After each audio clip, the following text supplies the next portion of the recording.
उन्होंने इच्छा जाहिर की कि ये प्रिलिमिनरी इंक्वायरी चलते हुए मैं अपने पद पे नहीं रहना चाहता। गृह मंत्री का ये इस्तीफा बहुत पहले आना चाहिए था।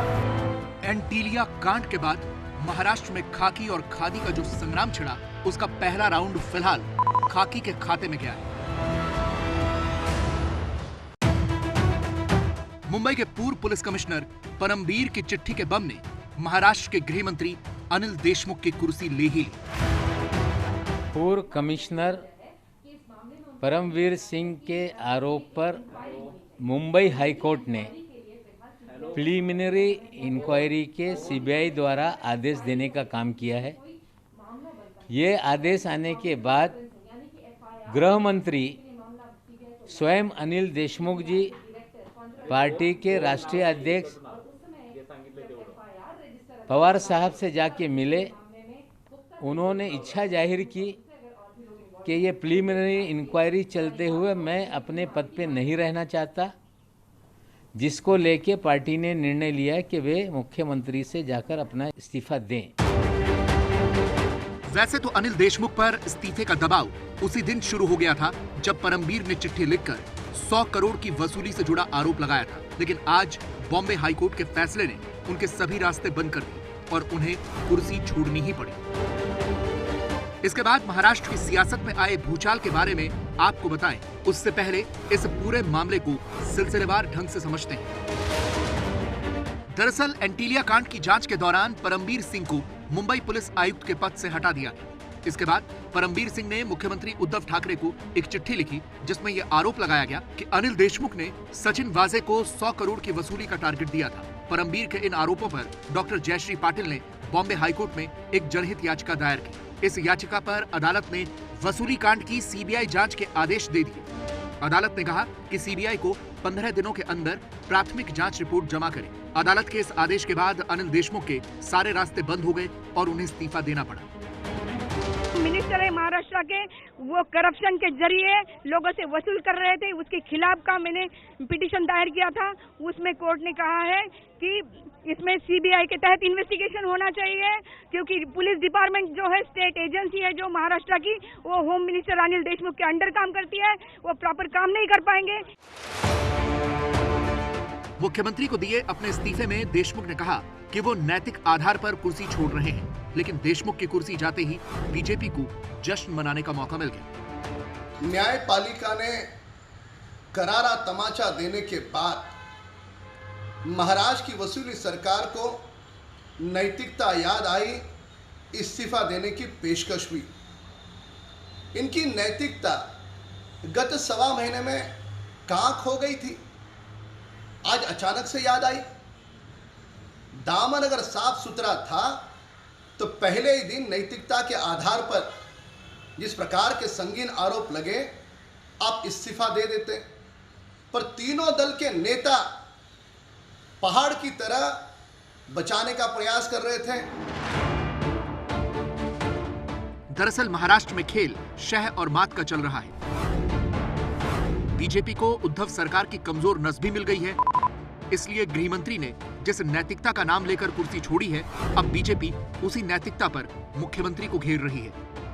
आज उनके शब्द से नैतिक कारण से मैं इस्तीफा दे रहा हूं, ये बात निकली है, तो उद्धव ठाकरे जी आपकी नैतिकता कहां है? मुख्यमंत्री उद्धव ठाकरे जी, मैं बहुत विनम्रता से कहूंगा कि शासन करने के नैतिक अधिकार से अब आप वंचित हो गए, जिस तरह से आपकी सरकार चली है या चल रही है। एक प्रकार से मुंबई और महाराष्ट्र में सिंडिकेट राज चल रहा था। ये सारी चीजें बाहर आने के बाद तुरंत इस प्रकार का इस्तीफा ये गृह मंत्री से लेना चाहिए था, लेकिन वो इस्तीफा नहीं लिया गया। आखिरकार उच्च न्यायालय को इसमें हस्तक्षेप करना पड़ा और उच्च न्यायालय के हस्तक्षेप के कारण ये इस्तीफा देना पड़ा है। लेकिन जहां एक और ये इस्तीफा हुआ है, वही मैं दूसरी ओर सवाल पूछना चाहता हूं कि मुख्यमंत्री मौन क्यों है?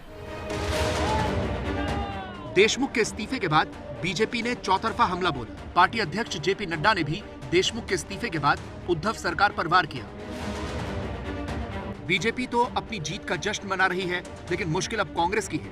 वो न तो खुलकर बचाव कर पा रही है और न ही वार। देखिए, मैंने पहले कहा, रोपे पेड़ बबूल का आम कहां से होए। Unholy alliances will lead to unholy situation, और यही हुआ है, यही उसमें से निकल करके आता है।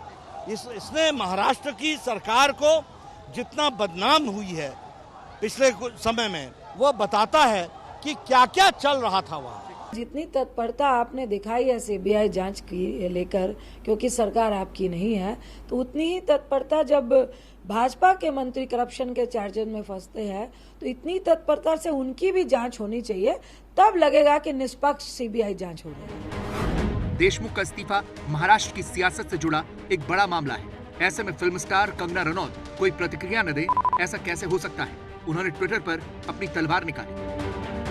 जो साधुओं की हत्या और स्त्री का अपमान करे, उसका पतन निश्चित है।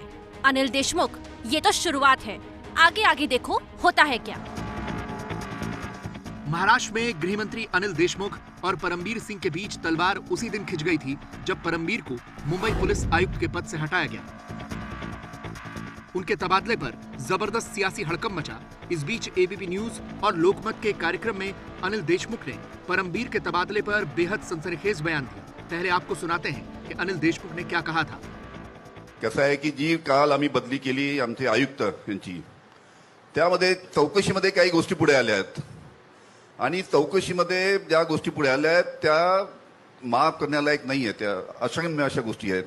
त्याच्यामुळे या सर्व चौकशीचा जो पार्शियल आम्हाला रिपोर्ट मिळत राहतो रोजचा, त्यामध्ये ज्या घटना अनेक पुढे आल्या आहेत, त्याच्यामुळे माननीय मुख्यमंत्री आणि आम्ही बसून निर्णय घेतला की आपण अशा या परिस्थितीमध्ये चौकशी व्यवस्थित झाली पाहिजे आणि चौकशीमध्ये कोणताही बाधा येऊ नये हा उद्देश डोळ्यासमोर ठेवून आम्ही त्यांना बाजूला केलेला आहे, त्यांना दुसरं पोस्टिंग दिलेलं आहे।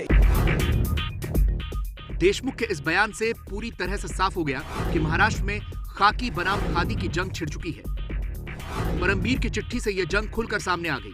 देशमुख घिरते जा रहे थे और उद्धव सरकार उन्हें बचाने की कोशिश में लगी थी। इससे भी बात नहीं बनी तो एनसीपी मुखिया शरद पवार ने अपनी पूरी पावर लगाई। पवार ने एक प्रेस कॉन्फ्रेंस कर परमबीर के आरोपों को खारिज किया और देशमुख को क्लीन चिट दे दी।